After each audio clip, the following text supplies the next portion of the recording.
कि यहाँ से 33,000 की लाइन निकल रही है और वो लाइन कौन हटवाएगा?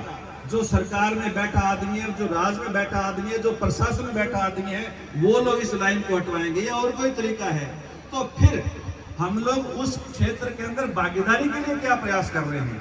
मैं उसे जयपुर जाने का रास्ता कहता हूं कि अब जयपुर जाने वाले रास्ते के लिए आप लोग क्या प्रयास कर रहे हैं, ये बात आप लोगों को समझनी जरूरी है। जब अभी पचबदरा की बात आई, पचबदरा विधानसभा क्षेत्र के अंदर जब मैं इधर का प्रभारी था तो मैं अकेले कोई पचबदरा बाड़मेर का प्रभारी भी नहीं था। मैं उस टाइम जालोर का, पाली का, जोधपुर का, जैसलमेर का, ये पूरा का पूरा संभाग मेरे पास था। लेकिन पचबदरा के लोगों ने मेरी बात को समझा, पचबदरा के लोगों ने मेरी बात को माना। जब माना तो आज वहां से दूसरी बार विधायक है और मदन प्रजापति जी की विधायक के तौर पर आज एक दबंग विधायकों में काउंटिंग है, वो गिनती राजस्थान प्रदेश के अंदर होती है।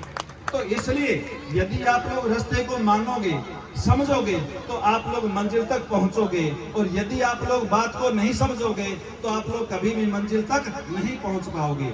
इसलिए आप लोगों को, यदि हमारी सबसे बड़ी टीस है, हम सब लोगों की सबसे बड़ी टीस है कि जब इस तरह के कार्यक्रम होते हैं तो हमारे समाज के IAS, IPS, IAS अधिकारी यहाँ बैठने चाहिए, होने चाहिए कि नहीं होने चाहिए? लेकिन है नहीं, कहाँ से आएंगे? अब बताओ, IAS, IPS कहाँ से बनेंगे? IAS, IPS बनने का रास्ता कौन सा है? कोई ये कहे, कोई लड़का, कोई पढ़ने वाला छात्र ये कहे कि साहब मेरे से पढ़ाई तो होती नहीं और मैं स्कूल जा नहीं सकता, लेकिन इसके अलावा मैं कुछ भी करने के लिए तैयार हूं, मुझे सरकारी बड़ी नौकरी लगनी, अधिकारी लगना है, तो क्या वो अधिकारी बनेगा? क्या कोई रास्ता है? नहीं है, कोई रास्ता नहीं है। तो फिर कौन सा रास्ता है? अधिकारी बनने का एकल रास्ता है, वन वे ट्रैफिक है। कौन सा? शिक्षा। और शिक्षा के क्षेत्र में हम लोग क्या कर रहे हैं? हम हॉस्टल के क्षेत्र में क्या कर रहे हैं? हम कोचिंग सेंटर के क्षेत्र में क्या कर रहे हैं? हम बच्चे और बच्चियों की पढ़ाई के क्षेत्र में क्या कर रहे हैं? हमारा उधर किस तरह कितना ध्यान है? इस बात की तरफ आप लोगों को ध्यान लेकर के जाना होगा। यदि आप लोग शिक्षा के क्षेत्र में काम करेंगे, शिक्षा के क्षेत्र में आगे बढ़ेंगे, बच्चों की पढ़ाई पर ध्यान देंगे, और हम लोगों ने विशेष तौर से गंगानगर जिले के अंदर जब शिक्षा की तरफ ध्यान दिया, शिक्षा की तरफ ध्यान दिया, तो एक बहुत बड़ा बदलाव हम लोग को देखने को मिला है। अभी जो आपकी लिस्ट आई है उसके अंदर भी एक बच्चा हमारे गंगानगर का IAS है, वो बड़ा है। उसकी बड़ी बहन स्वाति नोखवाल पहले से IRS अधिकारी है, और उसका यानी बहनोई जो है वो पहले से एक IAS ऑफिसर है।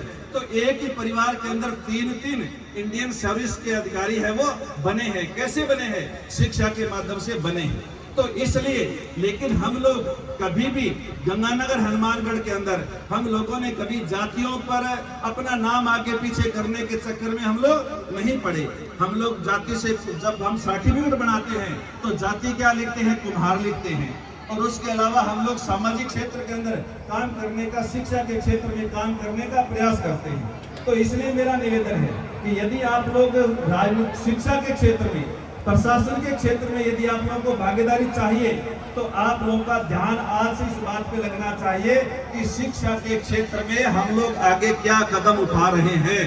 बहुत अच्छी कमेटी है, 48 पारों की कमेटी है, युवा शक्ति बनी हुई है, और युवा शक्ति ने एक भव्य प्रोग्राम यहाँ रखा है इसके लिए। लेकिन यहाँ से हम क्या शिक्षा लेकर के जाएं? यहाँ से हम क्या दिशा लेकर के जाएं?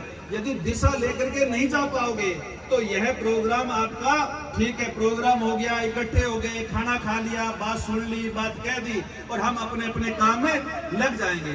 आज से आप लोगों को इस बात पर फैसला लेना होगा कि हम लोग शिक्षा के क्षेत्र में क्या करेंगे। हॉस्टल तैयार करेंगे, कोचिंग सेंटर तैयार करेंगे, लाइब्रेरी तैयार करेंगे, बच्चों के लिए तैयार करेंगे, बच्चियों के लिए तैयार करेंगे, और लाइब्रेरी तैयार करके, कोचिंग सेंटर तैयार करके इनके लिए पढ़ाने का काम करेंगे। अभी पिछले 2 साल पहले गंगानगर के अंदर सावित्रीबाई फुले आश्रम चलता है। हम लोगों ने 20-25 ऐसे जो बच्चे जिनका +2 के अंदर 90 से अबव नंबर है, उन बच्चों की पहले छंटनी करने का काम किया, और 25-26 बच्चे हम लोगों उनको मोटिवेट करने के लिए, उन परिवार के लोगों को तैयार करने में कामयाब हुए कि जहां हम लोग कहेंगे वहां इन बच्चों को पढ़ाना पड़ेगा। उनमें से 25-26 बच्चे तैयार हुए। उनमें से 15 परिवार के लोगों ने तो ये कहा कि हम इनका सारा का सारा खर्च वहन करने में सक्षम है, हम करेंगे। लेकिन 10 बच्चे ऐसे थे जिन्होंने ये कहा कि हम पढ़ा तो देंगे, जहां आप कहोगे वहां पढ़ा देंगे, लेकिन हमारे पास पैसा नहीं है, हमारी आर्थिक स्थिति ठीक नहीं है। तो उन 10 बच्चों की पढ़ाई का खर्चा यानी दिल्ली यूनिवर्सिटी में फीस से लेकर के, हॉस्टल से लेकर के, कपड़े से लेकर के, आने जाने के किराए तक का खर्चा सावित्रीबाई फुले आश्रम वहन करता है। अब वो बच्चे जब वहां से पढ़ाई लिखाई करके वापस आएंगे, उनके दिमाग का लेवल बिल्कुल अलग होगा, उनके दिमाग की सोच बिल्कुल अलग होगी और वो बच्चे पूरे के पूरी तरह से आगे बढ़ेंगे। और जब वो बच्चे आगे बढ़ेंगे, सरकारी नौकरी में जाएंगे, तो वो हमेशा से न्याय की बात करेंगे। तो इसलिए हम लोग को शिक्षा के क्षेत्र में आगे बढ़ने की जरूरत है। दूसरा, शासन में भागीदारी प्राप्त करने के लिए हम लोगों को राजनीतिक क्षेत्र के अंदर भागीदारी प्राप्त करने के लिए हम लोग राजनीति के साथ जुड़ना होगा। और राजनीति में जरूरी नहीं है कि आप लोग अभी जो आप लोगों ने ऐसा ख्याल बना रखा है, मन में सोच रखा है कि राजनीति तो पैसे वाला आदमी कर सकता है, बिना पैसे राजनीति नहीं होती, राजनीति तो घर फूंक के तमाशा देखने वाली बात है। मैं आपको कहना चाहता हूं कि 1989 में मैंने जब ग्रेजुएशन किया, ग्रेजुएशन करने के बाद जब राजनीति में आया तो मैंने प्रण किया कि मेरे नाम से कोई संपत्ति नहीं होगी और मैं मेरा पूरा का पूरा जीवन सेवा में लगाऊंगा। विधायक साहब शिवाराम जी, ये बोर्ड के अंदर उपाध्यक्ष बनने के बाद मुझे तनख्वाह मिलनी शुरू हुई बोर्ड की तरफ से। आज मैं राज्य मंत्री का दर्जा है, मुझे सरकार की ओर से तनख्वाह मिलती है, ये तो मुझे मिलती है, इसमें कोई दो राय नहीं। लेकिन इसके अलावा इस धरती पर मेरे नाम से कोई भी संपत्ति नहीं है और मुझे कभी जरूरत महसूस नहीं हुई। आप लोग सत्संग में महाराज जी कहते हो ना कि जिसने चोंच दी है वो चून भी देगा, कहते हो नहीं कहते हो? मैं इस बात को पूरी तरह से मानता हूँ और मैं ये कहता हूँ कि कुदरत ने आपके लिए सारी की सारी व्यवस्थाएं की हुई है, कुदरत ने आपके लिए सारा का सारा प्रबंध किया हुआ है।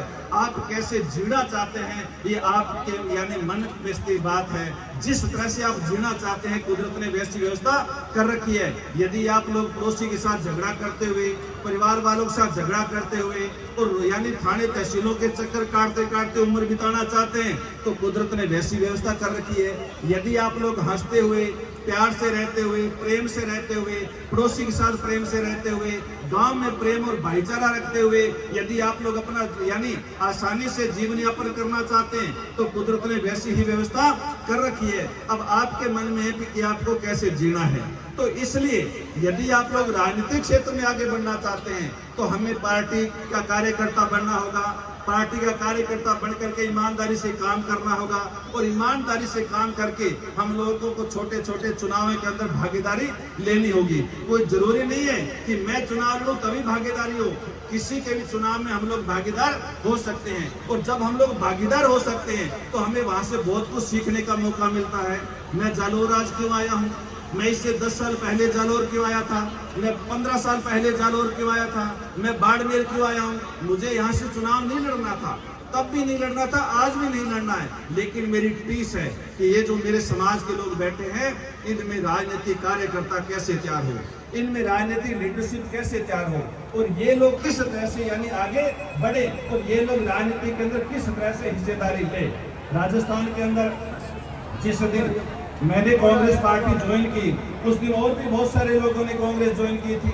मेरा तो ज्यादा समय बसपा में बीता था, लेकिन कांग्रेस ज्वाइन करने के बाद मैंने जब ईमानदारी से काम किया तो मात्र 4 साल के अंदर राजस्थान के यशस्वी मुख्यमंत्री श्री अशोक गहलोत साहब ने मुझे पीसीसी का सदस्य भी बना दिया, बोर्ड के अंदर उपाध्यक्ष भी बना दिया, बोर्ड के अंदर अध्यक्ष भी बना दिया, राज्य मंत्री का दर्जा भी दे दिया। सुजानगढ़, सरदार शहर, बल्लभनगर यानी दरियाबाद जो उपचुनाव हुए उन उपचुनाव में मुख्य प्रभारी बना करके भी बार बार मेरे को भेजा।